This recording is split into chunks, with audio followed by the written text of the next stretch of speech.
torniamo al convegno del quale abbiamo dato ampio conto e che ancora oggi proporremo in parte, il convegno del 12 aprile scorso dedicato all'Europa senza euro, organizzato dall'Associazione del professor Alberto Bagnai. Prima però vi ricordo naturalmente gli appuntamenti di Pontida, si continua oggi, domani e domenica, dal pomeriggio di oggi in avanti fino a domenica alle ore 11:30 gli interventi politici. Detto per inciso, visto che in questo momento il cielo è grigio, cupo e sta piovendo copiosissimamente, per domani e dopo il tempo dovrebbe migliorare. Domenica le previsioni danno no pioggia, non dico sole perché qualche bagliore di sole ci dovrebbe essere, ma comunque una giornata non piovosa per domenica, che è la sintesi politica della 4 giorni di Pontida. Intanto, a proposito invece di notizie, la prima pagina dell'agenzia ANSA di stamani si apre con notizie che vengono dall'Ucraina, un'offensiva contro i filorussi, abbattuti 3 elicotteri e morti 2 piloti. L'esercito ucraino ha avviato questa mattina una vasta operazione militare contro la città ucraina filorussa di Sloviansk. Lo hanno riferito i ribelli, ovvero i filorussi. È un attacco su larga scala. Il villaggio di Bilbassivka è occupato. Nell'attacco un attivista è morto, un altro è rimasto ferito. 4 elicotteri ucraini sono stati abbattuti. Un pilota è morto, un altro è stato catturato. Il Ministero della Difesa ucraino ha confermato l'abbattimento di 2 elicotteri Mi-24 con l'aiuto di un complesso portatile per la difesa aerea. 2 piloti morti, diversi feriti. Le forze militari ucraine hanno anche lanciato un attacco non solo a Sloviansk, ma anche a Kramatorsk, che si trova ad una ventina di chilometri di distanza. L'offensiva dunque di Kiev contro le città filorusse in apertura di agenzia ANSA. E poi l'altro titolo ha a che fare con un naufragio in Corea del Sud. Spunta anche un video girato a bordo, un video girato con uno smartphone, alcuni studenti che ridono e scherzano sul traghetto sudcoreano con 476 persone a bordo, poco prima del naufragio, in cui sono morte 225 persone, 77 sono ancora disperse. Per quanto concerne invece le notizie, intanto c'è una notizia che è stata data dal Corriere della Sera, visto che si va al voto, e riguarda il voto in uno dei comuni più supportati dalla ministra Maria Elena Boschi per questioni di amicizia personale con il candidato sindaco del Partito Democratico di Bari, Antonio De Caro. Il Corriere della Sera ha raccontato l'altro giorno la storia della figlia del boss in lista col centro-sinistra e la notizia è stata ripresa da Dago Spia. Non dite alla Giaguara, cioè alla ministra Boschi, questo era il suo soprannome da semplice deputata, la Giaguara del Valdarno, non ditele che in una delle liste di sostegno al suo amico De Caro, candidato PD a sindaco di Bari, c'è la figlia di un boss degli anni 90. Sono consapevole che le colpe dei padri non devono ricadere sui figli, dice Antonio De Caro, candidato sindaco di Bari. Eppure il nome, anzi il cognome di una delle 13 liste, in una delle 13 liste al tavolo del centro-sinistra, ha creato imbarazzi. Il nome e il cognome sono quelli di Esperanza Diomede, 22 anni, parrucchiera, candidata al Consiglio Comunale con Semplicità, che è una delle liste che sostiene il candidato sindaco del Partito Democratico a Bari, Antonio De Caro, molto amico della ministra Maria Elena Boschi. Il nome di Esperanza Diomede è quello della figlia di Michele Diomede, esponente di primo piano della criminalità mafiosa locale degli anni 90 e fratello di 2 boss, tornato libero nel 2012 dopo aver scontato 24 anni di carcere per omicidio.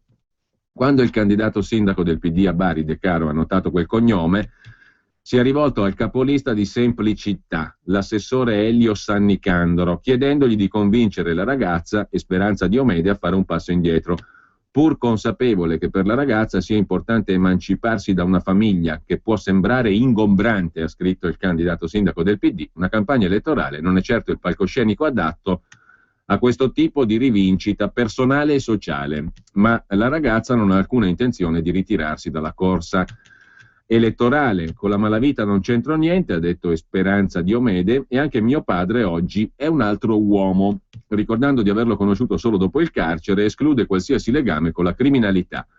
Mi hanno perfino rubato il motorino nel mio quartiere, dice la candidata. Per lo stesso capolista, l'assessore San Nicandro, la ragazza cresciuta con la madre è un buon esempio di integrazione perché è stata seguita dai servizi sociali del comune di Bari e della parrocchia, e il parroco del quartiere San Paolo, quello della ragazza tra le zone di Bari considerate più a rischio criminalità, ha offerto al candidato altre rassicurazioni, che però non hanno convinto De Caro.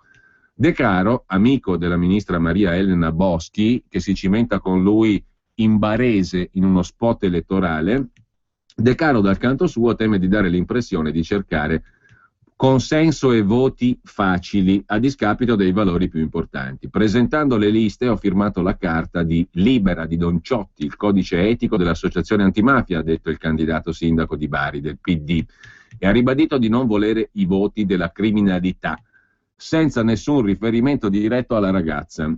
La diretta interessata, solo lei può decidere di ritirarsi. Esploso il caso, i riflettori si sono però accesi anche su altri nomi, come quello di Danilo Dammacco, figlio di un pregiudicato, candidato nella lista De Caro per Bari, la lista del sindaco, dell'aspirante sindaco del PD, che ha deciso di lasciare la corsa. Ma c'era anche Francesco La Raspata, figlio di Leonardo, ucciso nel 2000 nella guerra tra clan mafiosi.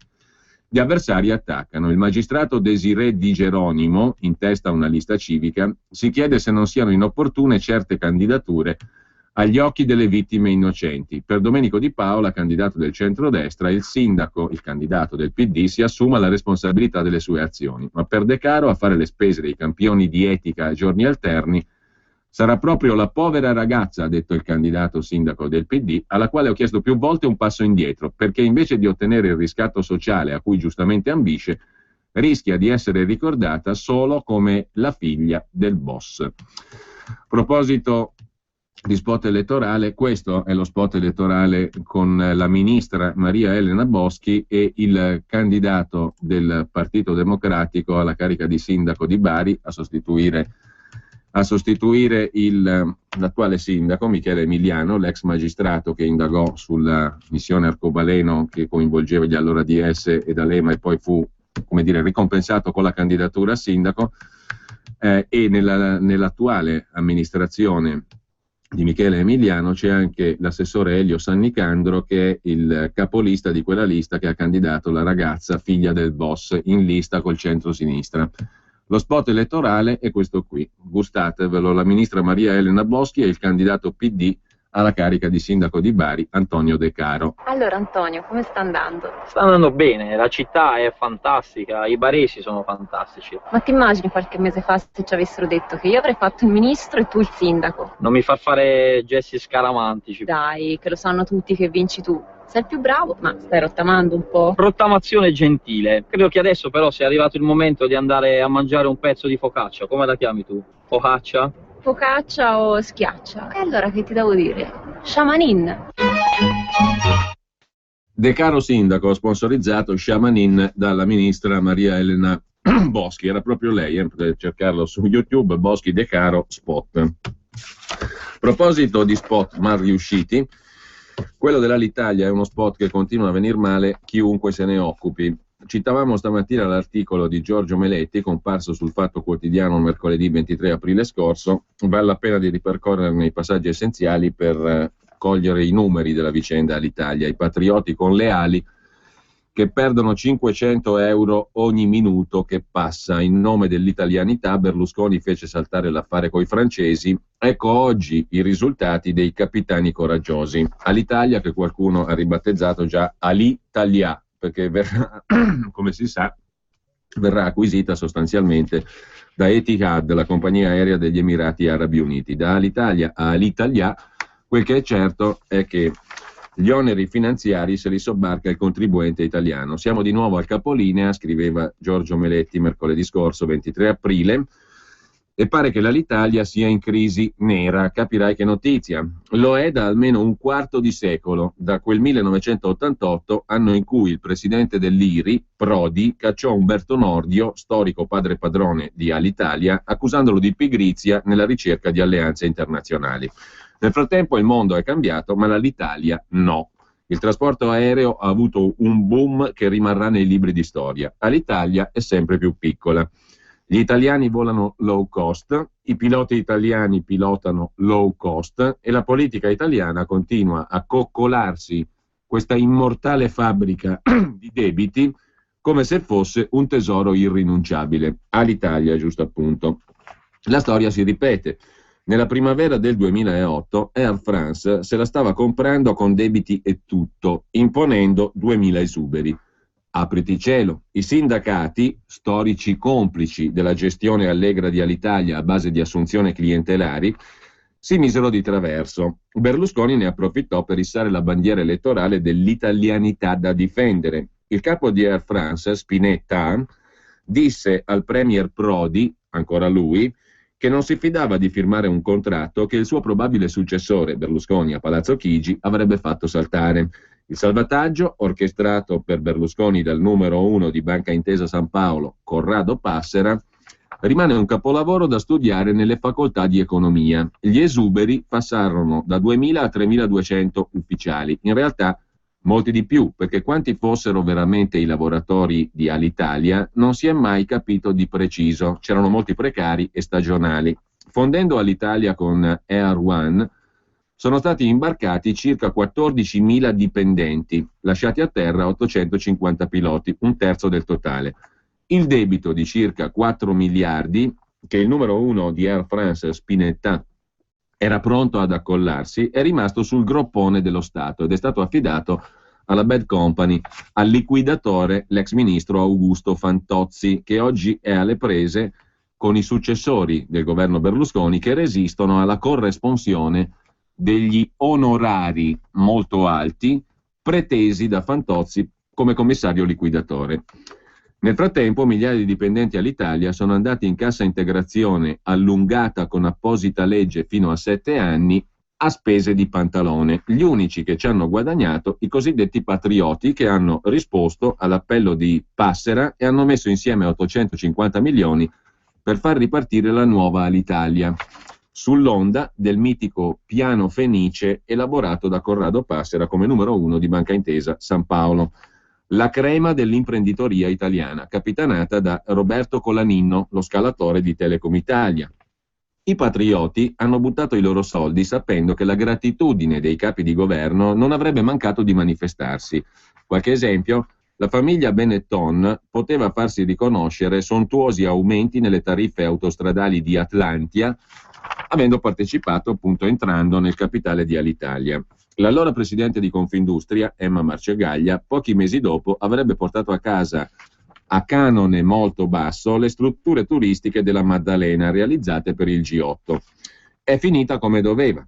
Guardate chi sono oggi i principali azionisti di Alitalia moribonda che si sta consegnando senza condizioni agli emiri degli Emirati Arabi Uniti, di Etihad.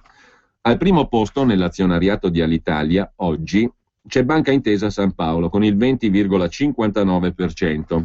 Al secondo posto le Poste Italiane con il 19,48%. Il numero 1 delle Poste, Massimo Sarmi, si è precipitato a buttare 75 milioni di euro pubblici per fare la respirazione bocca a bocca al carrozzone dei patrioti, sperando di guadagnarsi meriti governativi in vista delle prossime nomine e senza calcolare che Alitalia non porta bene. Al terzo posto fra gli azionisti di Alitalia la banca Unicredit con il 13%. Passera ci credeva molto nel suo progetto. Abbiamo investito, disse all'epoca, 100 milioni di euro in Alitalia, contribuendo a salvare 14.000 posti di lavoro. Era un'azienda fallita e noi pensavamo che, come è avvenuto, potesse essere ristrutturata. Così Corrado Passera. Vediamo allora come l'hanno ristrutturata i patrioti, scrive Giorgio Meletti il 23 aprile scorso sul Fatto Quotidiano. Anno 2009. Cosa succede in Alitalia a livello di bilancio? Molto semplice, 326 milioni di perdita. Anno 2010, 160 milioni di buco. Anno 2011, 69 milioni in fumo. Rocco Sabelli, ex braccio destro di Colaninno, prima a Telecom Italia Mobile, la TIM, poi alla Piaggio, ripeteva più o meno tutte le settimane che il pareggio dei conti era in vista, bastava aspettare un po'. A un certo punto Sabelli se n'è andato senza mai dire il perché. Al suo posto fu pescato un certo Andrea Ragnetti, manager di esperienza internazionale proveniente dalla Philips, dove si era messo in luce proponendo all'austera multinazionale olandese il lancio del vibratore di marca. Ragnetti ha fatto danni nel solo 2012, chiuso con una perdita di 280 milioni, per la quale è stato accompagnato alla porta con una buona uscita di 1 milione di euro. Niente in confronto al trattamento dei manager dell'era pubblica come Giancarlo Cimoli e Francesco Mengozzi, che entrambi sono finiti oggi a processo per bancarotta per dissipazione. Al posto di Ragnetti è arrivato Gabriele Del Torchio, che continua a parlare di imminente rilancio come se niente fosse. Intanto nel 2013 Del Torchio ha incassato una perdita vicina ai 500 milioni. Dunque, quella ristrutturazione mirabile di cui ha parlato anche recentemente, peraltro, Corrado Passera, ex ministro nel governo Monti e ex numero 1 di Banca Intesa San Paolo, che guidò la ristrutturazione di Alitalia e dei Patrioti, la ristrutturazione di Alitalia ha prodotto questi risultati. 2009, buco di 326 milioni. 2010, buco di 160 milioni. 2011, buco di 69 milioni. 2012, buco di 280 milioni. 2013, buco di mezzo miliardo, 500 milioni di euro. Fatte le somme, l'Alitalia dei Patrioti, con flotta e mercato quasi regalati, senza un euro di debiti e con il personale ben alleggerito a spese di pantalone, l'Alitalia dei Patrioti ha prodotto in 5 anni 1 miliardo e 300 milioni di perdite, che vuol dire 700.000 euro al giorno, 30.000 euro all'ora, 500 euro al minuto. I vecchi boiardi delle partecipazioni statali in confronto erano onesti e geniali, conclude Giorgio Meletti, che si occupa anche dello strano lusso che continua a circondare la rivista di Alitalia, Ulisse. La rivista di bordo si è sempre chiamata Ulisse, per un certo periodo Ulisse 2000, quando Alitalia era la cosiddetta compagnia di bandiera di proprietà pubblica. l'Alitalia ne faceva di questa rivista, una pubblicazione, l'uso tradizionale delle riviste aziendali. Venivano strapagati articoli pensosi per grandi firme del giornalismo italiano, in modo tale che Alitalia fosse sicura di placare gli ardori dei giornalisti qualora si fossero imbattuti in qualcosa che somigliasse a una notizia non del tutto positiva per Alitalia. Ora che i tempi sono più grami, il recente restyling, la ristrutturazione anche della rivista aziendale di Alitalia, sembra destinato a un obiettivo più limitato. Bisogna dare lustro ai sogni di gloria dell'amministratore delegato Gabriele Del Torchio.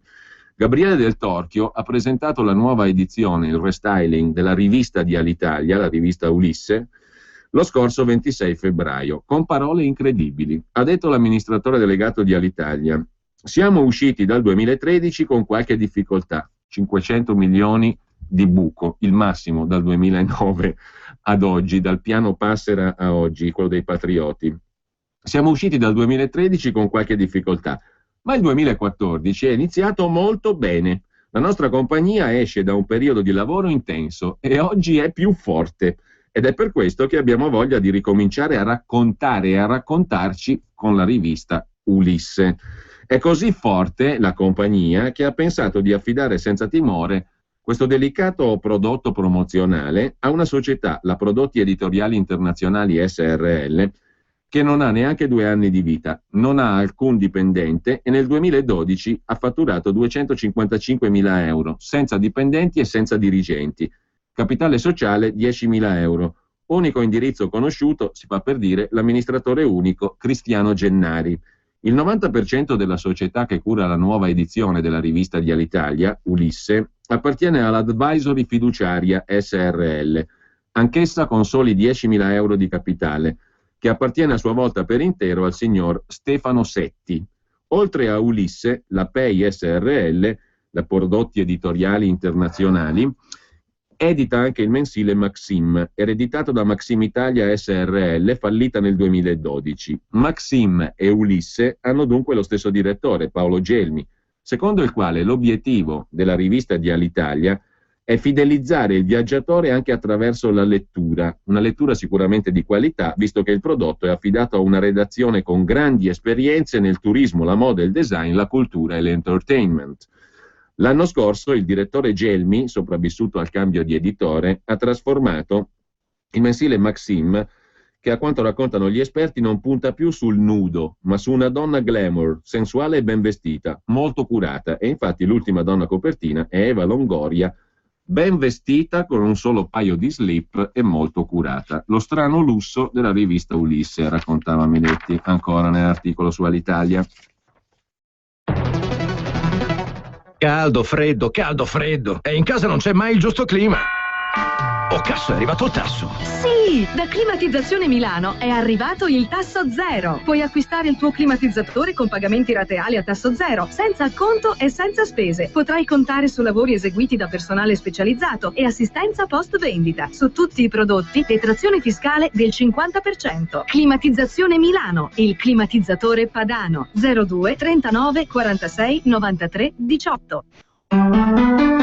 Ci sono momenti nella vita dove serve una buona parola, un giusto consiglio, un suggerimento che aiuti a far restare i tuoi cari sempre con te. Onoranze Funebri D'Antoni, con la massima competenza e professionalità, garantisce un attento e scrupoloso servizio, a prezzi davvero amico. Servizio completo a 1.386 euro, escluse spese comunali. Inoltre, disbrigo pratiche amministrative. Onoranze Funebri D'Antoni, sedi a Milano e Interland. Info 800 910 217. onoranzefunebridantoni.it. La Regione Lombardia e Pentadent hanno a cuore il tuo sorriso. Per tutti i bambini fino a 14 anni residenti in Lombardia, le cure saranno in totale esenzione, perché a carico della Regione, presentando la ricetta rossa del pediatra. Sono esclusi manufatti e cure estetiche. Dai 14 ai 16 anni si paga solo il ticket. Cure in esenzione anche per persone in difficoltà per reddito, perché disoccupate o affette da patologie. Per sapere se rientri nei parametri, chiama il numero verde 800 700 860 o vai su pentadent.it. E adesso chi lo dico? Mi sento così sola. Telefona a noi. Parlarne con qualcuno è un buon inizio per cercare una via di uscita. 039 66 12 807. Un amico al telefono. Siamo qui per ascoltarti.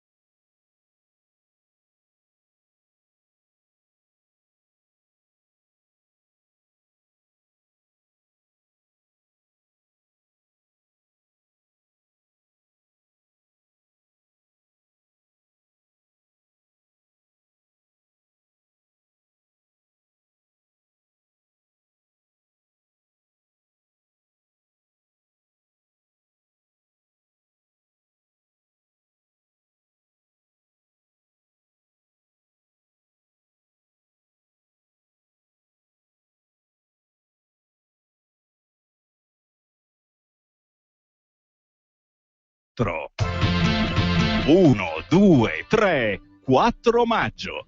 Quest'anno a Pontida convegni su identità, territorio, lavoro. Concerti gratuiti a chilometro zero nel più grande evento dell'anno. Sabato 3 maggio Radio Padania presenta il Concertone. Musica dal territorio dalle 18 a tarda notte. Tutte le informazioni sul sito www.leganord.org. Sciamaninne, la ministra Boschi e il candidato PD alla carica di sindaco di Bari, Antonio De Caro. Allora Antonio, come sta andando? Sta andando bene, la città è fantastica, i baresi sono fantastici. Ma ti immagini qualche mese fa se ci avessero detto che io avrei fatto il ministro e tu il sindaco? Non mi far fare gesti scaramantici. Dai, che lo sanno tutti che vinci tu. Sei il più bravo, ma stai rottamando un po'. Rottamazione gentile. Credo che adesso però sia arrivato il momento di andare a mangiare un pezzo di focaccia. Come la chiami tu? Focaccia? Focaccia o schiaccia? E allora che ti devo dire? Shamanin. Bisogna conoscere lo sceneggiatore che ha inventato, diciamo, il testo di questo spot, perché è veramente fantastico. Il tutto ambientato in un parco al verde, su una panchina di legno, che ricorda mi pare Lorenza Foschini con Craxi tanti anni fa. Comunque, a proposito di gente che è capace di piazzare altra gente, sul settimanale Panorama del 30 aprile scorso, un articolino sulle nomine nelle società pubbliche, anzi su una nomina in particolare, visto che il nuovo centrodestra è stato anch'esso abbastanza abile nel piazzare i propri uomini, non come Renzi ovviamente, ma si è dato da fare abbastanza per l'entità di partito che è. In ogni caso, Angelino Alfano ha piazzato un suo amico avvocato tra i nominati VIP, diciamo così, dell'ultimo giro. Un quarantenne romano alfaniano è entrato nel consiglio di amministrazione dell'ENI, non proprio pizza e fichi come diremmo a Roma, come direbbero a Roma, come si direbbe per usare l'impersonale a Roma, perché in realtà appunto stiamo parlando di una società del calibro dell'ENI. Si chiama Andrea Gemma, l'avvocato alfaniano, quarantenne, dello studio tributario Gemma e Partners, che ha appena vinto tra l'altro la gara per i servizi legali di Expo 2015. Interessante questa notazione.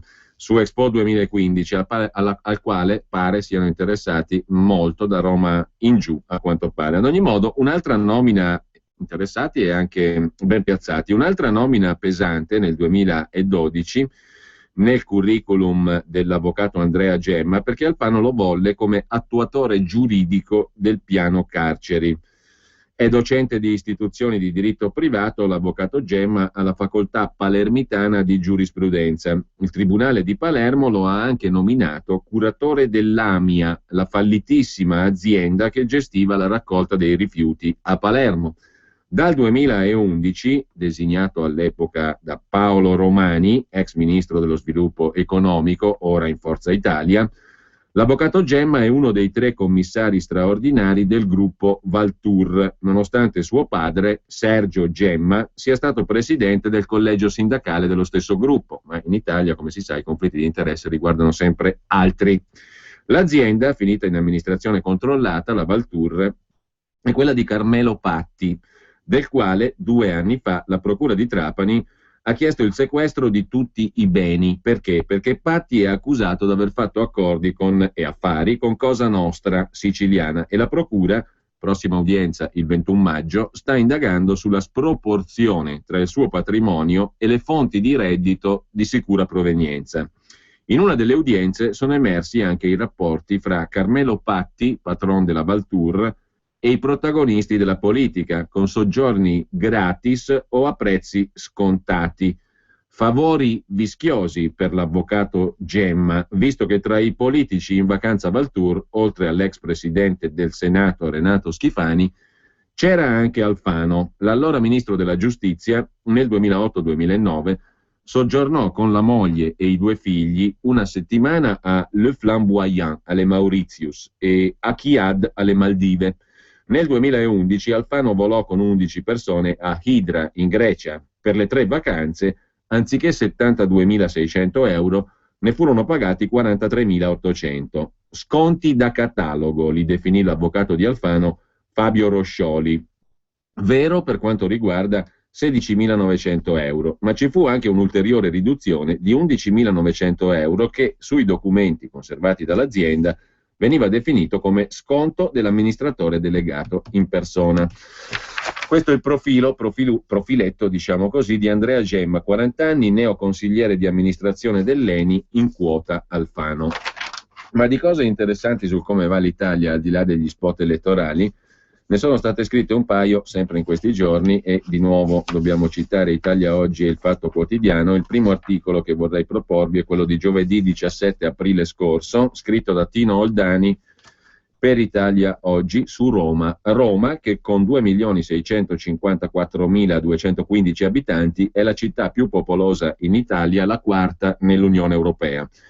Ed è anche tra le peggio governate, scrive Tino Oldani. Tant'è vero che il comune, guidato dal sindaco PD Ignazio Marino, sta sprofondando nella totale ingovernabilità e nonostante il recente decreto Salva Roma Ter, si trova a un passo dal fallimento e dal probabile commissariamento. 3 fatti. Primo fatto, un'ispezione della Ragioneria Generale dello Stato durata 3 mesi ha appurato che i bilanci del comune di Roma sono stati sistematicamente falsificati per nascondere perdite colossali, come avrebbe detto il Renzi prima maniera scandendo le parole.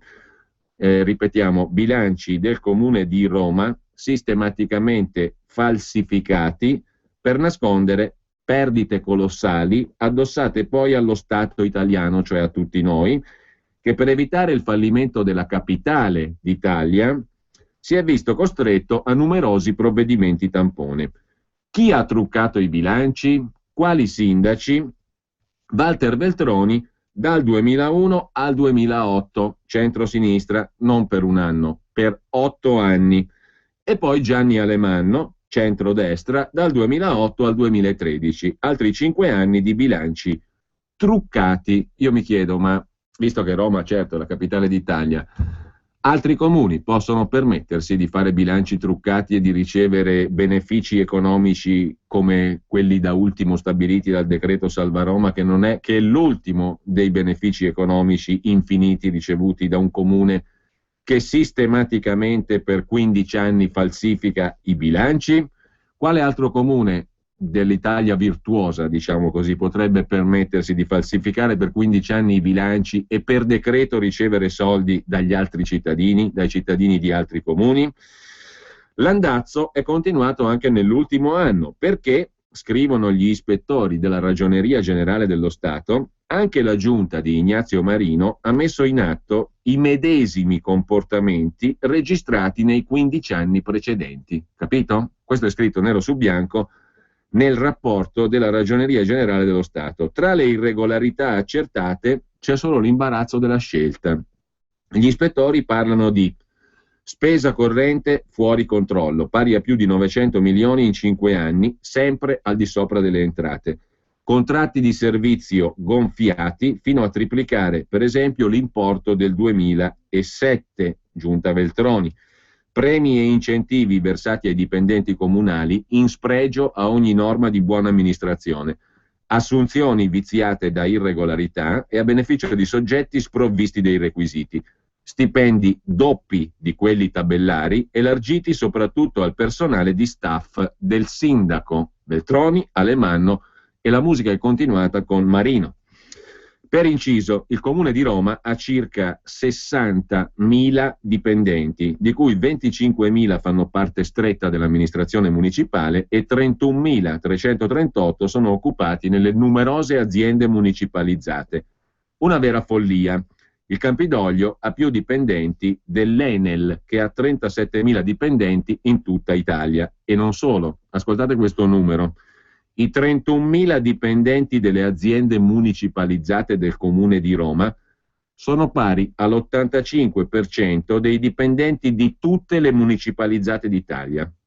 Vale a dire, in tutta Italia, in tutti gli altri 8.000 comuni italiani, comprese le grandi città, in tutta Italia i dipendenti delle aziende municipalizzate sono 37.000.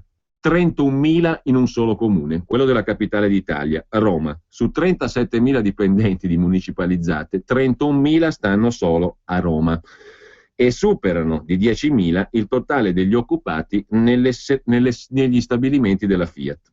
Che si tratti di clientelismo diffuso lo ha ammesso perfino il sindaco Marino, il quale in un'intervista recente ha detto: se mi dimettessi, arriverebbe un commissario che farebbe a Roma esattamente quel che fa un commissario liquidatore di un'azienda, cioè la chiude.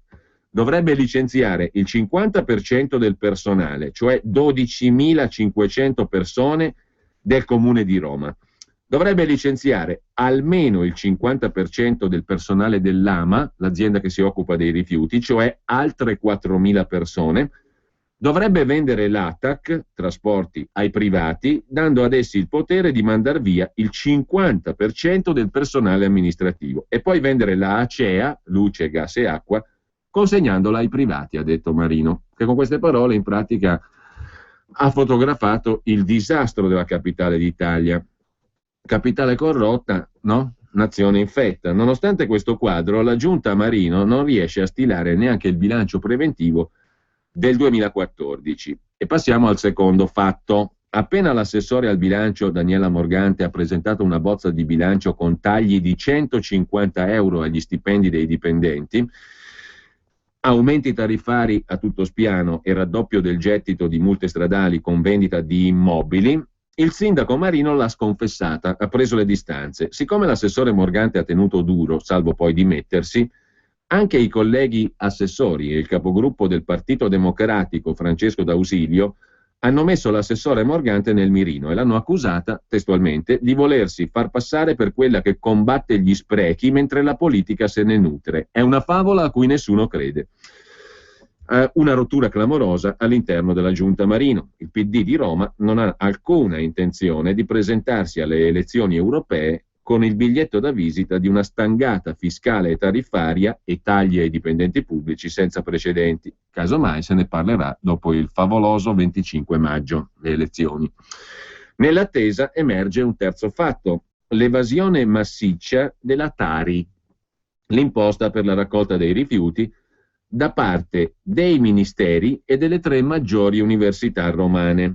Il Comune di Roma sta infatti cercando di sopperire alle ristrettezze di bilancio con il recupero delle bollette non pagate per la raccolta dei rifiuti, e così ha scoperto il Comune di Roma che tutti i ministeri, dalla Presidenza del Consiglio in giù, vale a dire ben 70 sedi istituzionali, da anni non pagavano la Tari. L'arretrato è stimato intorno ai 20 milioni e mezzo di euro. Il debito più elevato è quello del Ministero dell'Interno, 2,8 milioni. Un pessimo esempio da parte del governo debitore, ma anche del comune colpevole di grave inefficienza nella riscossione del tributo. Dagli elenchi dell'azienda comunale per l'ambiente che si occupa dei rifiuti, la già citata AMA, è saltato fuori che anche le 3 maggiori università, la Sapienza, Tor Vergata e Roma 3, non pagavano da anni la Tari, per un totale di 8 milioni di euro. La spending review al Campidoglio sta portando alla luce altre perle, come la scoperta che gli 8 musei di proprietà comunale costano 3 milioni di euro all'anno e incassano appena 140.000 euro. Arrivare al pareggio di bilancio con l'aumento dei biglietti è impossibile, perché i biglietti sono già cari, 6,5 euro, come gli Uffizi di Firenze. Molti turisti arrivano, chiedono il prezzo del biglietto e se ne vanno per non tornare mai più. Non si scappa, conclude Tino Oldani, su Italia Oggi dello scorso giovedì 17 aprile. Sul Campidoglio, dopo gli anni dei sindaci Cicala, Veltroni e Alemanno, e dopo che Marino si è dimostrato senza polso, incombono commissariamento e licenziamenti, ma per i contribuenti vessati sarebbe una liberazione. Da Roma facciamo un salto in quel di Napoli, perché sempre su Italia Oggi Giovanni Bucchi ha raccontato l'altra settimana di un ente commissariato da 19 anni. Questi sono solo piccoli esempi dell'Italia che funziona, naturalmente, a prescindere dagli slogan governativi e dagli spot sulle panchine. Quando l'hanno commissariato, il 12 settembre del 1995, il presidente della regione Campania era Antonio Rastrelli, Alleanza Nazionale Casa delle Libertà. Eravamo agli albori della Seconda Repubblica, un'era politica fa. Ancora oggi, 19 anni dopo, il consorzio ASI di Napoli, il consorzio per l'area di sviluppo industriale partecipato dai comuni della provincia di Napoli, è ancora commissariato. Anzi, il presidente della regione Stefano Caldoro ha prorogato al dirigente Antonio Marchiello l'incarico commissariale che 6 diversi funzionari si sono passati di mano in questi 20 anni. L'aspetto più grottesco di questa vicenda sta nel fatto che ancora oggi, dopo ben 20 anni di commissariamento, nessuno sa a quanto ammontano i debiti del consorzio Area Sviluppo Industriale di Napoli. Nessuno sa se ha crediti e verso chi, e nel caso ci siano, a quanto ammontino. Che ancora oggi non si trovi da nessuna parte un piano di rientro debiti e pagamenti che si perpetuano da tempo immemore in 20 anni di gestione commissariale è ai limiti dell'incredibile. E soprattutto, ancora oggi, l'ente non è stato risanato. Altrimenti, perché mai la giunta regionale di Caldoro dovrebbe rinnovare l'incarico di commissario al dottor Marchiello per il tempo strettamente necessario e senza soluzione di continuità, come recita l'incarico, con l'invito a ricostituire gli organi ordinari entro il 31 luglio prossimo? Il consorzio ASI associazione per l'area di sviluppo industriale, partecipato dai comuni della provincia di Napoli, era nato per favorire lo sviluppo industriale come braccio operativo niente meno che della Cassa del Mezzogiorno di Democristiana Memoria. L'ASI di Napoli negli anni ha provveduto a urbanizzare il territorio, a costruire infrastrutture, a sviluppare aree industriali, ma oggi, invece che favorire lo sviluppo delle aziende, si è ritrovato a ostacolarlo. Il blog di giornalismo online iconfronti.it nel luglio 2012 aveva messo in fila i risultati del mancato lavoro dell'ASI di Napoli, facendo alcuni calcoli. Se l'ASI di Napoli attivasse le procedure virtuose di promozione dello sviluppo, sarebbero garantiti nei prossimi 5-10 anni investimenti solo per la realizzazione di opere e insediamenti industriali pari a 1,5 miliardi, 2 miliardi di euro. E se nel 2009 i debiti invece ammontavano a 36 milioni di euro e il consorzio si trovava sull'orlo del fallimento, qual è la situazione odierna? Per scoprirlo ci si affida nuovamente a un commissario, perché in 20 anni nessuno ha quantificato i debiti del consorzio. Per il momento ci si limita a qualche goffo tentativo di modernizzazione che rischia di risultare ridicolo, come quello dello sbarco del consorzio su Twitter, che è stato annunciato in pompa magna con tanto di comunicato stampa il 13 marzo del 2013, una delle ultime comunicazioni ufficiali rimaste. Peccato che lo sbarco su Twitter si sia concluso con un solo timido tweet del 18 novembre scorso. E infine il viaggetto lo concludiamo in Sicilia con un altro pezzo comparso sul Fatto Quotidiano di mercoledì 16 aprile scorso. Te lo do io il sussidio, soldi ai morti e ai rapinatori. In Sicilia ancora sorprese negli elenchi dei precari, i famosi PIP, piani di inserimento professionale, 830 euro al mese, per la Sicilia non sono neanche uno stipendio malaccio. A chi finiscono? A condannati per violenza sessuale in servizio nelle scuole, oltre che a defunti.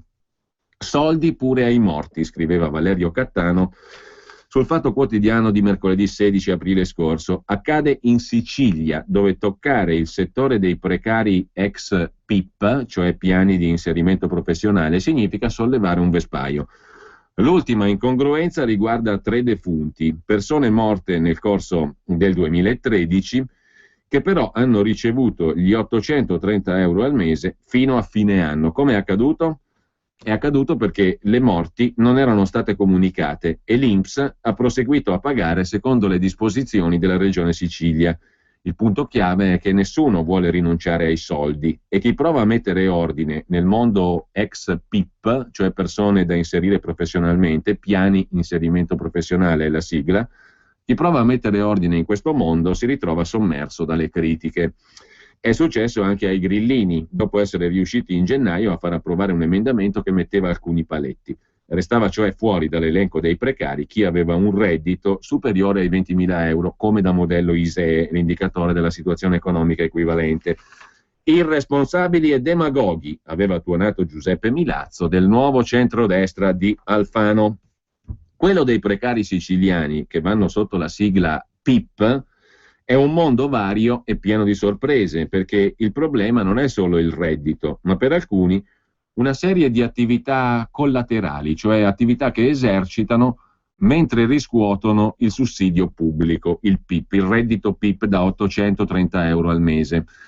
Accanto al reddito da 830 euro al mese e l'argizione pubblica, ci sono persone che fanno un altro lavoro. Che tipo di lavoro? Casi eclatanti sono saltati fuori al Dipartimento Lavoro della Regione Sicilia, non appena iniziati gli accertamenti.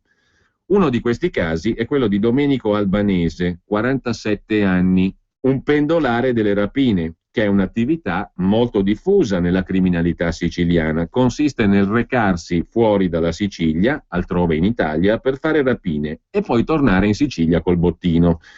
Il signor Domenico Albanese era irreperibile e aveva piazzato almeno 9 colpi, eppure continuava a ricevere il sussidio PIP.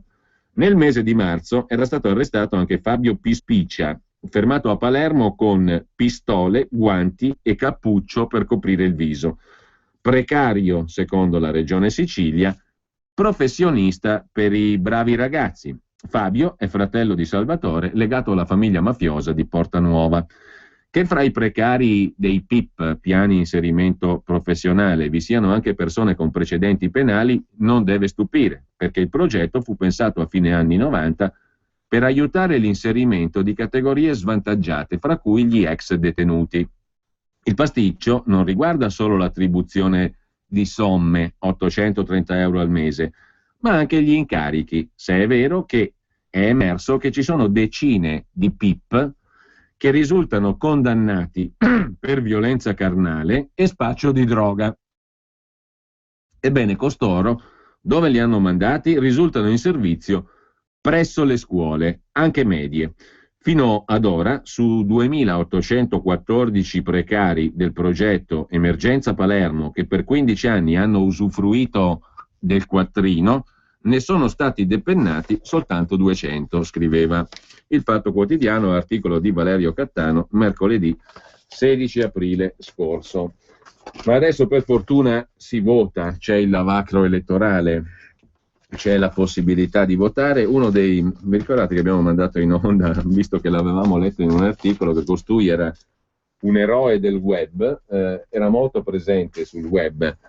Il personaggio di cui stiamo parlando è un personaggio di cui avevamo parlato quando davamo conto dell'indagine Why Not, che riguardava anche e soprattutto la Calabria. Il personaggio è Mario Pirillo. Mario Pirillo è europarlamentare uscente, ha una lunga storia nella Democrazia Cristiana, dal 1972, è entrato in politica giovanissimo, poi è passato al CDU e infine adesso è eurodeputato del Partito Democratico. È stato consigliere regionale, è stato assessore regionale con Agazio Loiero, molto amico, poi hanno litigato, hanno rotto. Dal 2006 al 2009 è stato anche vicepresidente della AGEA, Agenzia per le erogazioni in agricoltura, subcommissario della AGEA stessa. Nel 2009 è stato eletto al Parlamento europeo con una valanga, è il caso di dirlo, di preferenze. In effetti, come ha raccontato Enrico Fierro sul Fatto Quotidiano, è protagonista sul web in maniera straordinaria Mario Pirillo, che si ripropone alle prossime elezioni europee del 25 maggio 2014 per il Partito Democratico con lo slogan "L'Europa che vogliamo, il valore dell'esperienza". Boom di voti per l'assessore regionale Mario Pirillo alle europee. Pirillo è in assoluto il candidato che ha preso più voti in Calabria ed è anche l'unico calabrese dei 15 della circoscrizione sud ad entrare al Parlamento europeo. In particolare l'assessore regionale ha ottenuto 86.224 preferenze nella sola Calabria e 110.313 nell'intera circoscrizione. Per soli 1.500 voti ha superato l'ex ministro Paolo Di Castro. Determinante l'apporto dato dal governatore Agazio Loiero, che ha consentito a Pirillo di raccogliere preferenze anche in Puglia, Basilicata e Campania. Questo Mario Pirillo nel resoconto di una TV locale, ma veramente su internet trovate qualsiasi tipo di dichiarazione, intervento, insomma è presentissimo. Aveva ragione il giornalista del Fatto Quotidiano Enrico Fierro, l'onorevole Mario Pirillo, che si ripresenta in Europa, l'Europa che vogliamo, il valore dell'esperienza, è davvero uno dei protagonisti del web.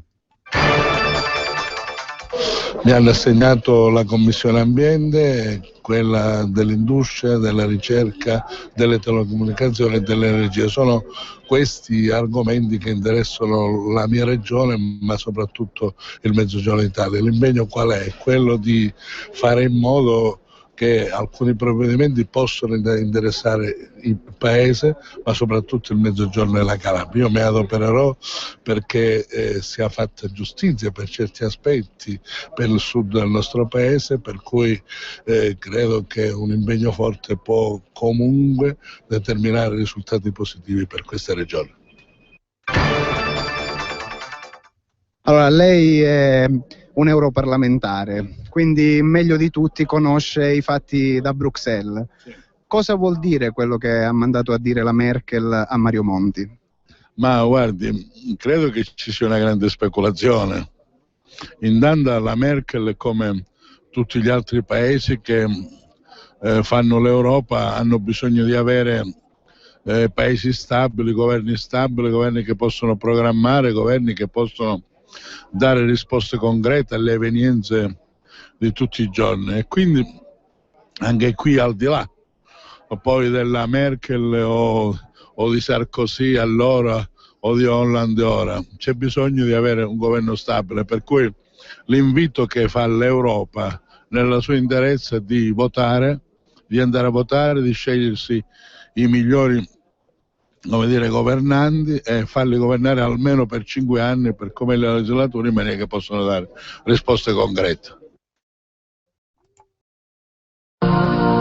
Abbiamo qui al Parlamento europeo il signor Battista Muraca, imprenditore e responsabile dell'azienda Anguria dello Sceriffo. Signor Muraca, durante il Forum Europeo del Volontariato, grazie all'onorevole Mario Pirillo, ha avuto il suo stand a disposizione dei partecipanti. Cosa ci racconta?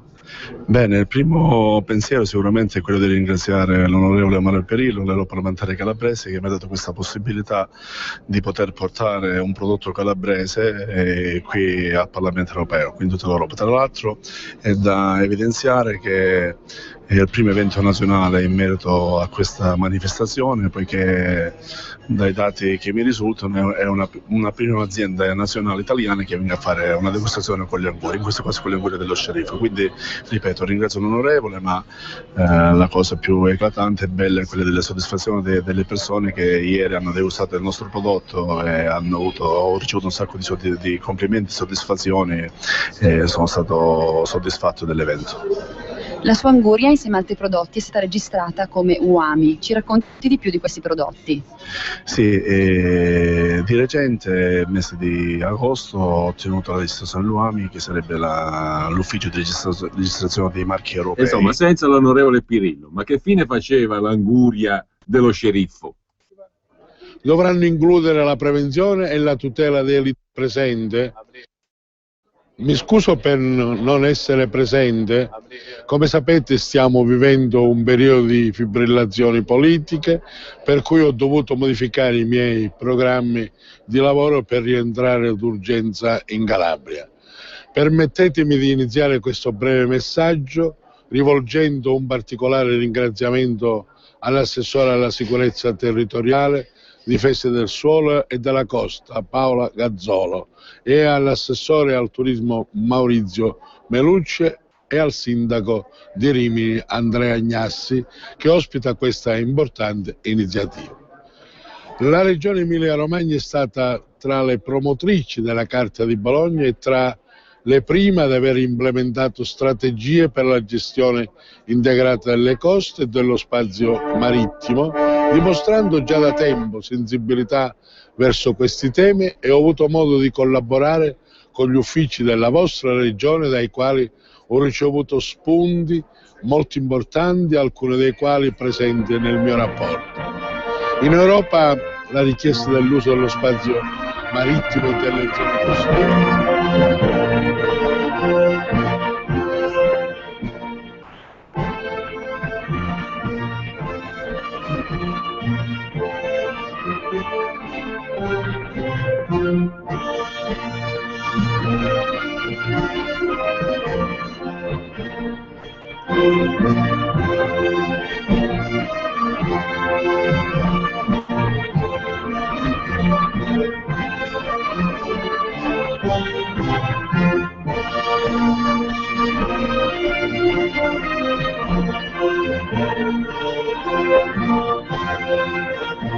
E a proposito di Europa, adesso chiudiamo con un altro passaggio del convegno di cui abbiamo fornito ampi estratti, il convegno organizzato dal professor Alberto Bagnai con l'associazione Asimmetrie.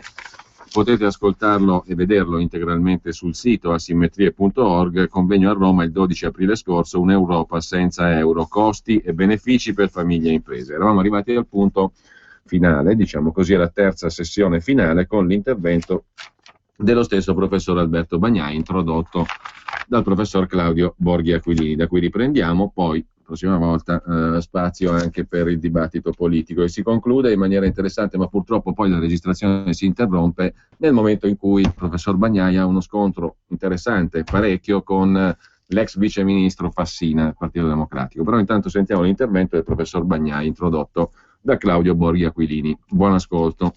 No, volevo dire, avete visto quello che dicevo, vale a dire il colpo secco? Molto bello se si riesce a fare dall'alto, ci vuole il colpo secco dal basso, abbiamo sentito delle cose che in teoria spaventano, capital control e cose di questo tipo, ma alla fine il risultato è sempre quello, must be done. Non è un concetto banale. Comunque adesso io ho l'onore di introdurre il padrone di casa, che quindi diciamo la parte clou della serata, vale a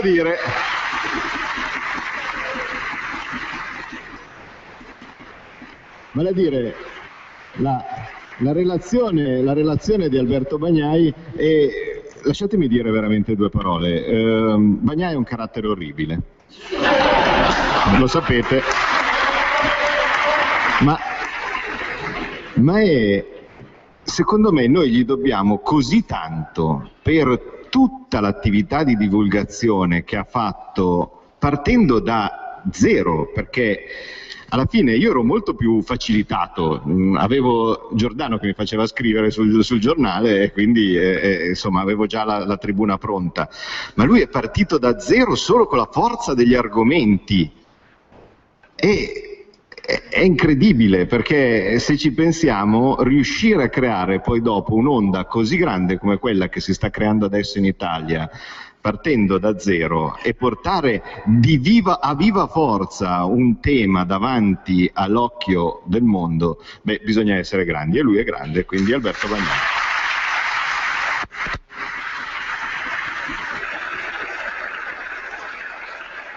Grazie Claudio.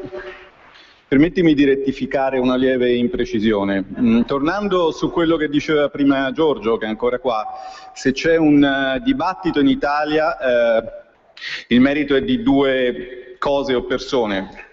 Una, l'euro, e un'altra, effettivamente, noi, me, il blog, voi. E ne rimarrà naturalmente una sola. Questo lo sappiamo. Detto questo, abbiamo avuto un pomeriggio estremamente nutriente, siamo anche un pochino andati fuori con i tempi, ma è stato per una giusta causa, perché la stampa si è degnata di accorgersi che la maggior parte della popolazione italiana è lievemente infastidita, come direbbe Jean Pisani-Ferry, dall'andazzo corrente, per usare e quindi insomma capita che siamo primi nei top trend su Twitter, capita che abbiamo avuto due importanti giornalisti qui con noi, uno coordinerà adesso una tavola rotonda con degli importanti politici, capita che tutto questo sia stato possibile grazie al sostegno che ci avete dato, dove per sostegno si intende scrivere una lettera dove raccontate delle cose che magari avrei preferito non sapere, o dove mi incoraggiate, o anche dare 30 o 50 o chi ne ha di più anche di più euro a Asimmetrie, che è un'associazione che sta cercando di portare avanti occasioni di dialogo aperte a tutti e di fare delle ricerche. Oggi parliamo di un tema di ricerca, visto che abbiamo capito che l'euro è morto ma ci fanno paura per tenerci dentro, diciamo come uno dei miti più importanti dell'euro è che se uscissimo la benzina costerebbe 95.000 nuove lire al centesimo di litro.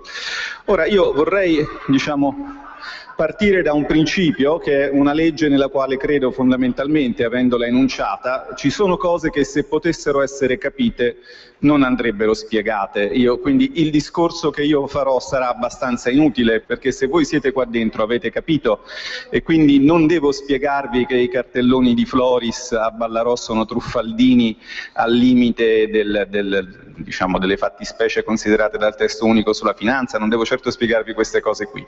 Vorrei però farvi un discorso un po' fattuale per farvi vedere quali sono gli effetti che ragionevolmente potremmo attenderci su una variabile che preoccupa apparentemente tutti.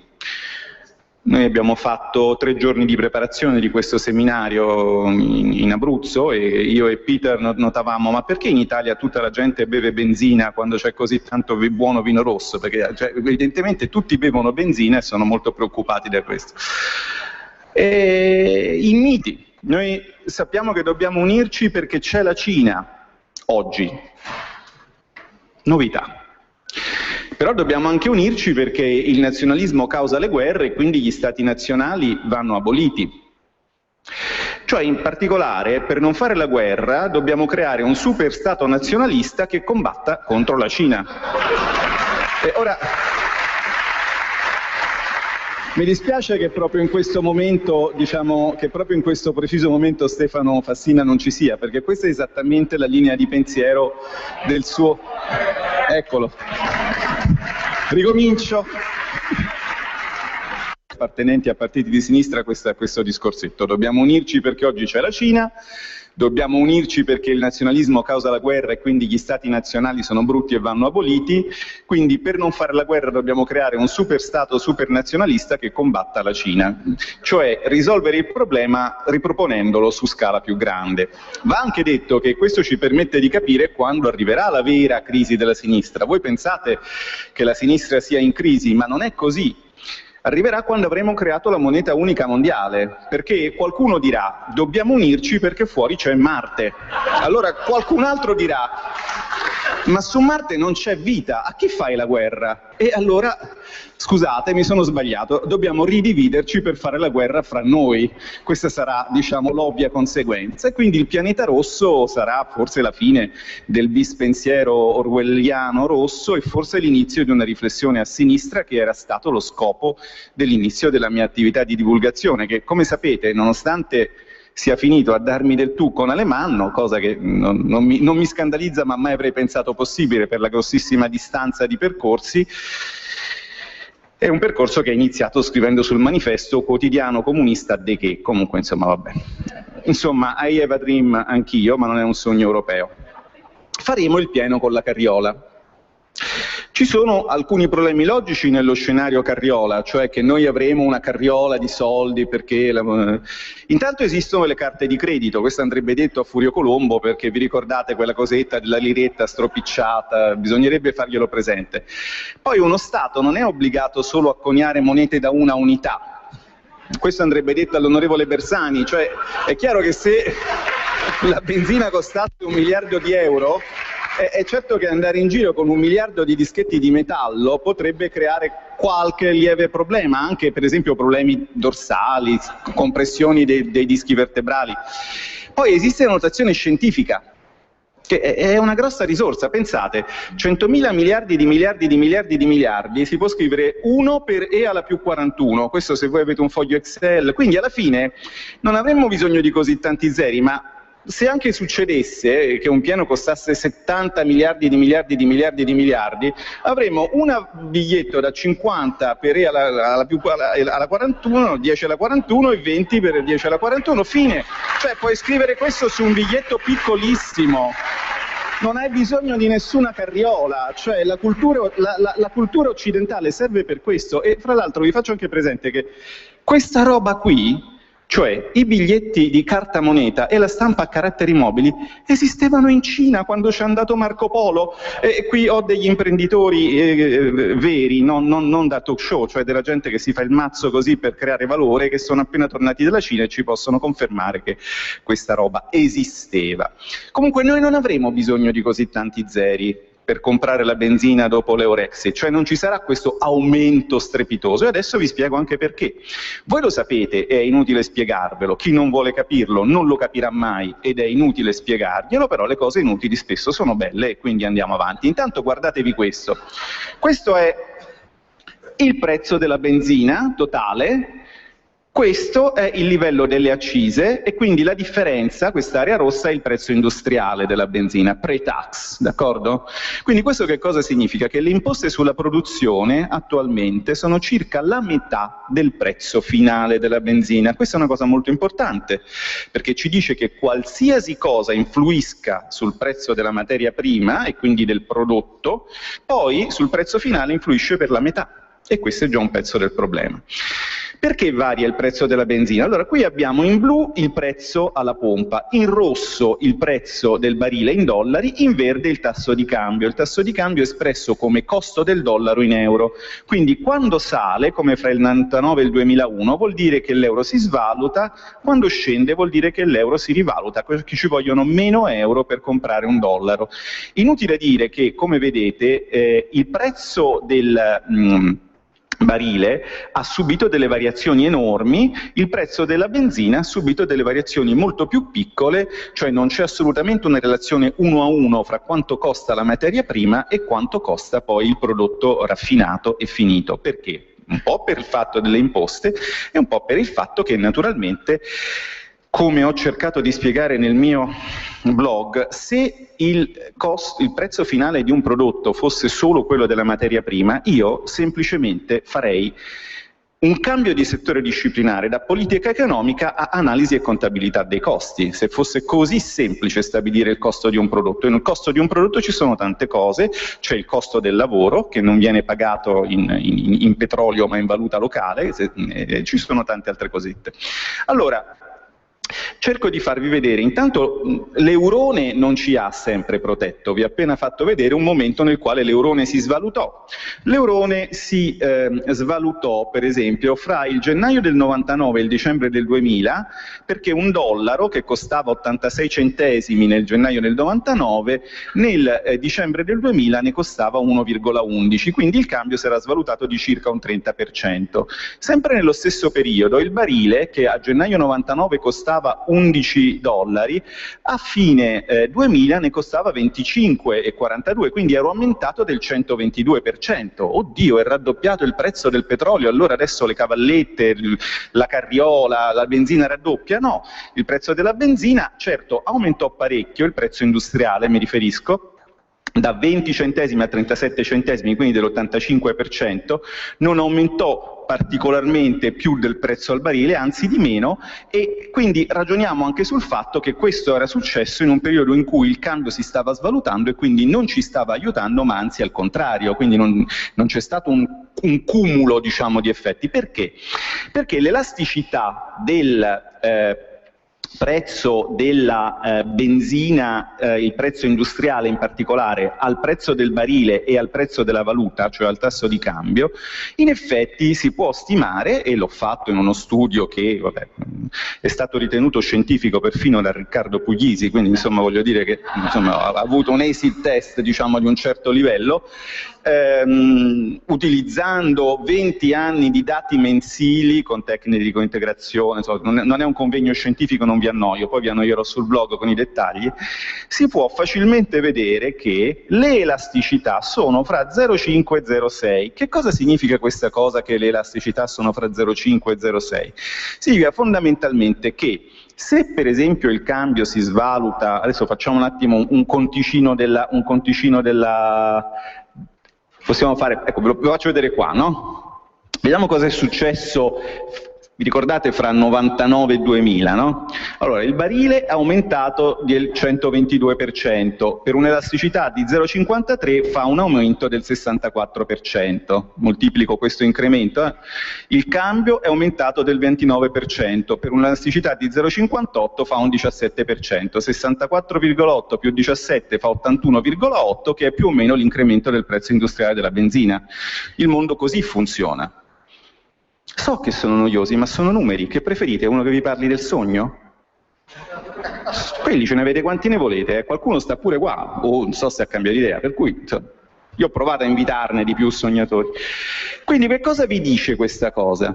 Vi dice che anche incrementi abbastanza traumatici e svalutazioni di un ordine di grandezza di un 30%, che è più o meno quello che ci aspettiamo uscendo, li abbiamo già avuti dentro l'euro, peraltro, e li abbiamo avuti senza effetti catastrofici. Cioè, più in generale, questo rinvia a un tema generale della propaganda eurista. Tutto quello che vi dicono che vi succederà di terribile quando usciremo vi è già successo stando dentro. Le vostre case hanno già perso lavoro, il vostro risparmio ha già perso lavoro perché voi non avete più soldi da risparmiare, eccetera, eccetera, eccetera. Chiaro? E questo lo sapete, però per motivi, diciamo così, di retorica ve l'ho voluto ripetere. Allora, abbiamo fatto un bel modellino, vabbè, questo, ingegneri? Visto? Ok, vado avanti. Ha Affidabilità del modello. Io ho stimato il modello su dati dal 94 al 2012, però naturalmente nel frattempo il mondo è andato avanti, quindi avevo 15 mesi di dati per verificare se il modello funzionava. L'ho fatto e ho visto che funziona abbastanza bene, cioè l'errore medio assoluto su 15 mesi di previsione fuori del campione era dell'1%. Ma quando ti ricapita? Cioè, da econometrico posso dirvi che una cosa del genere non mi è mai successa. Credo che il modello sia buono. Tutto questo usando solo i default di views, cioè non è neanche cambiato, ho solo fatto click, click, click, click, click una sera a letto dopo essermi bevuto 2 bottiglie di Montepulciano con Peter. Guarda che modello perfetto, se non è serendipity questa. Quindi il modello ritengo sia affidabile. Allora, essendo che il modello ritengo sia affidabile, l'ho usato per fare degli esperimenti di simulazione di che cosa succederebbe se, cioè degli scenari what if. Che succede se svalutiamo del 20%? Che succede se svalutiamo del 40%? Faccio una premessa. Voi mica sarete di quelli che pensano che se torniamo alla lira ci ritroviamo al posto di €1 1936,27 lire in tasca, vero? Voi questo l'avete capito che non funziona così. Funziona che ci troviamo una nuova lira nel conto in banca, d'accordo? E poi dopo una nuova lira in tasca, il che significa che la parità nominale fra la vecchia e la nuova valuta è 1.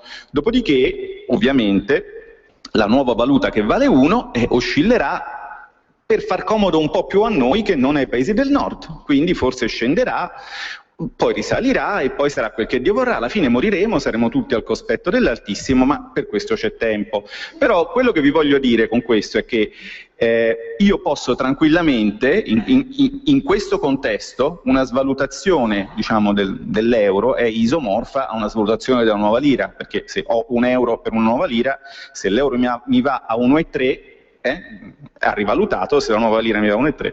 Allora, vediamo come sono stati costruiti gli scenari. Intanto ho fatto una previsione, e la previsione l'ho fatta da maggio prossimo, visto che siamo a aprile, fino a dicembre del 2015, così perché faccio gli anni. Quanti ne faccio? 53, benissimo. Allora, per vedere quanto costerà la benzina quando avrò 53 anni. Le ipotesi che ho fatto sono cambio costante, quindi ho tenuto il cambio al livello piuttosto sopravvalutato al quale sta adesso. Non è un'ipotesi particolarmente realistica, ma non mi interessa molto il realismo perché non sto facendo una vera previsione, voglio poi solo capire cosa succede quando il cambio viene fatto variare, no? Poi ho preso il prezzo del petrolio, le previsioni della US Energy Information Administration, e la previsione che mi è venuta è una cosa di questo tipo, in cui secondo l'andamento che ci aspettiamo per il prezzo del petrolio, il prezzo della benzina dovrebbe un po' risalire quest'estate e poi tendenzialmente scendere per arrivare più o meno a 1,7. No? Ovviamente se il cambio della lira dovesse svalutarsi, scusatemi, io già sto pensando al futuro, chi ha detto che quelli dell'euro pensano al passato? Io sto già pensando al futuro. Allora, se il cambio della valuta nazionale dovesse cedere, evidentemente rimarremmo forse in questa zona qui, però insomma questo non è così importante. Quello che voglio farvi vedere è la variazione rispetto a questo scenario nel caso in cui ci sia un cedimento della lira. Cioè è vero che arriveremo qua su, bucheremo il soffitto? Beh no, questo non è vero, e non è vero perché? Perché fondamentalmente basta fare il classico conto della serva, cioè se il 58% della variazione del cambio si trasferisce sul prezzo industriale e il prezzo industriale è la metà del prezzo alla pompa, allora sul prezzo alla pompa si trasferisce il 29% della variazione del cambio, il che significa che se il cambio varia del 20%, il prezzo alla pompa varia del 20% del 29%, cioè del 5,8%, che è quello che poi abbiamo sperimentato in tanti altri casi e che non è particolarmente. Quindi quelli che vi dicono se svalutiamo del 20% i prezzi, la benzina aumenta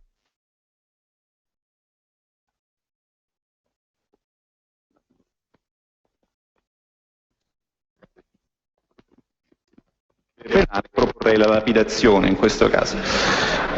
Vediamo il what if, no? Allora, questi sono i dati storici, poi si arriva a oggi e domani usciamo dall'euro e svalutiamo. Quello che succederebbe se svalutassimo secchi del 20% è questo scenario rosso, cioè la benzina tornerebbe a costare intorno agli 1,80 come era per esempio verso l'estate del 2012, cioè una cosa che abbiamo visto. Siamo ancora tutti qui, qualcuno è morto da benzina nell'estate del 2012,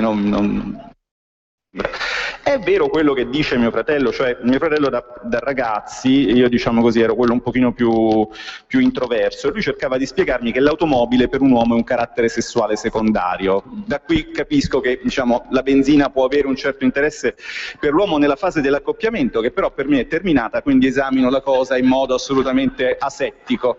Allora,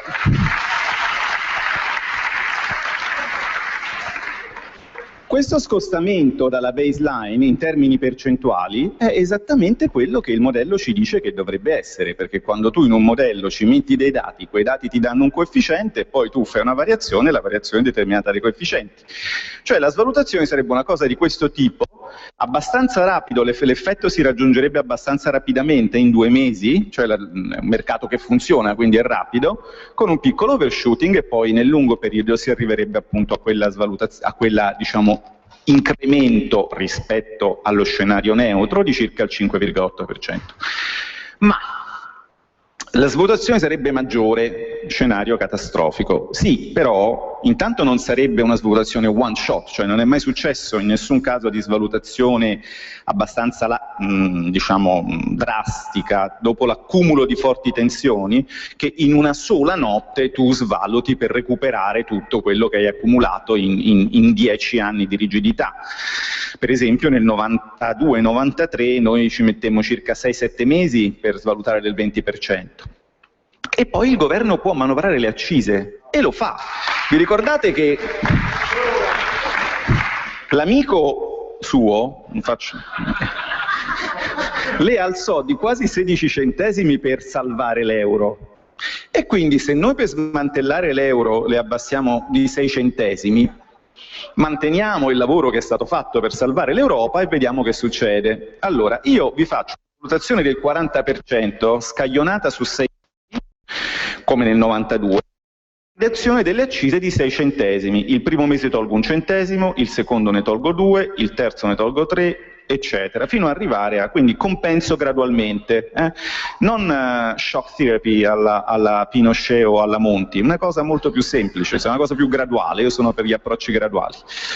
Allora, questo è il caso di prima, svalutazione del 20%, questa è svalutazione del 40% ma con riduzione delle accise. Vedete che basta togliere 6 centesimi dalle accise e una svalutazione che è pressoché doppia ha più o meno gli stessi effetti. E se ci fate 2 conti sopra, considerando che il prezzo è intorno a 1,70, togli 6 centesimi, quindi dov'è il disastro? Io questa cosa delle accise l'ho letta su un articolo molto interessante di un nostro firmatario del manifesto, che oggi non è qui con noi perché ha una serie di problemi in uno dei paesi nei quali ha le radici della sua famiglia, che è Jacques Sapir, e il paese è l'Ucraina evidentemente.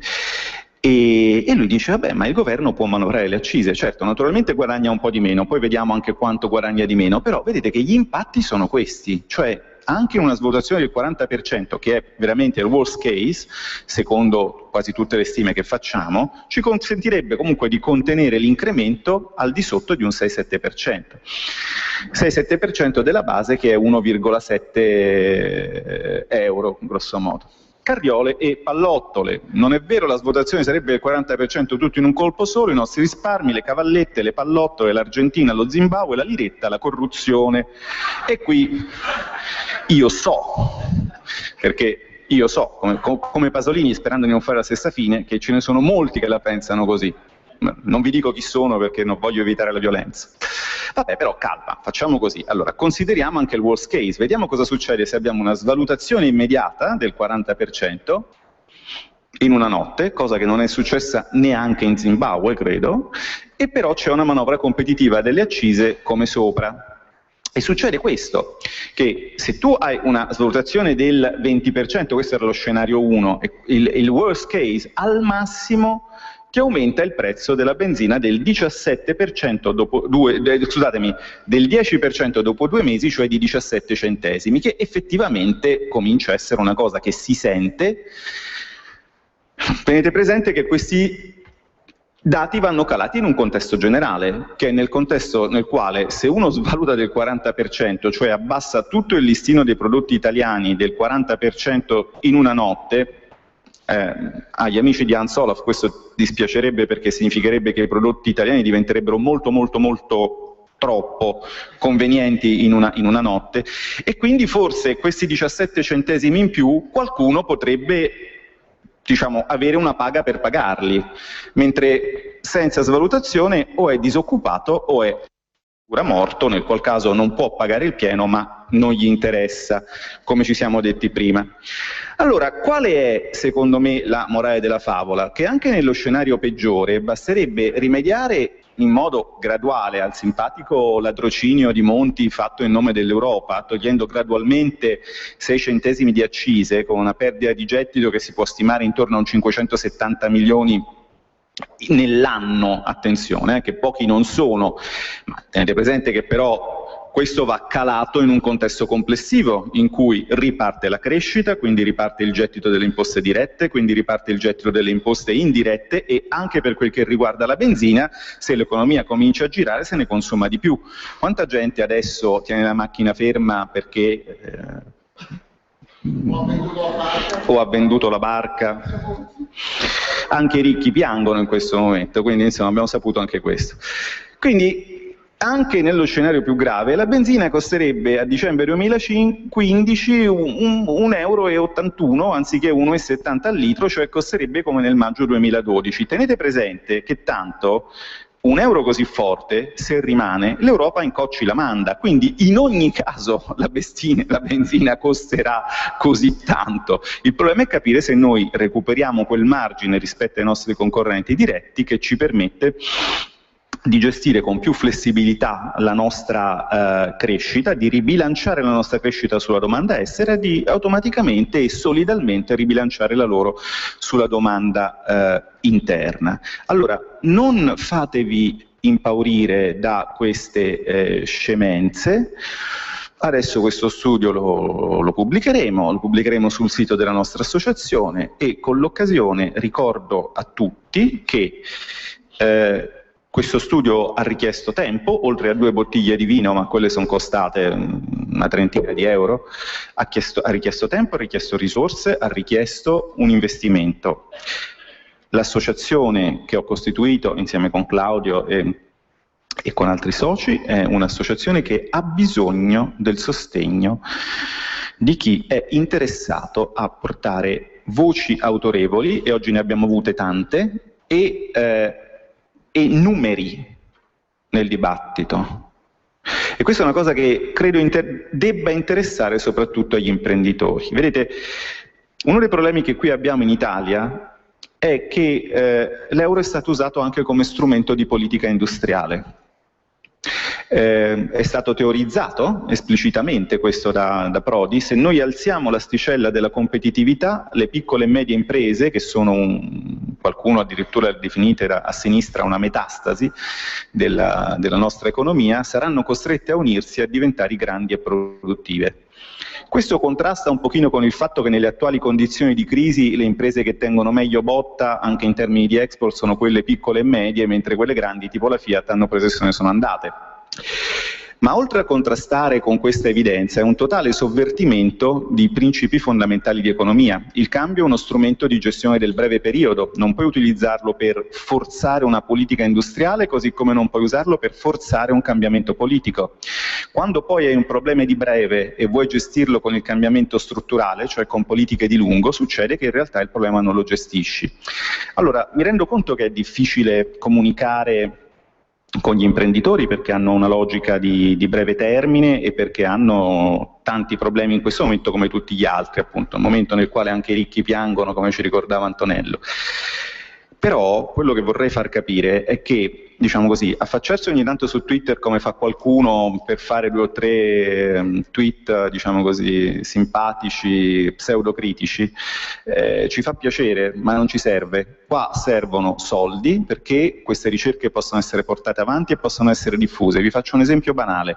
Se io non avessi potuto assumere un piccolo ufficio stampa, noi qui non avremmo i giornalisti. Allora, cosa vogliamo fare? Volete continuare a vedere in televisione le solite facce che vi riempiono di scemenze o volete che questo messaggio venga portato sui media, cari piccoli imprenditori? Vi dico una cosa molto semplice. Io non sono coraggioso. Quando ho cominciato non avevo niente da perdere. Voi avete ancora qualcosa da perdere. Volete aspettare di averlo perso prima di aiutarci o volete farlo prima? Tanto prima o poi ci aiuterete, sta a voi decidere quando. Io ringrazio tutti, quelli che non hanno niente da perdere e quelli che hanno ancora qualcosa da perdere sono stati soprattutto i primi a contribuire, spero che d'ora in avanti lo facciano anche i secondi. Grazie.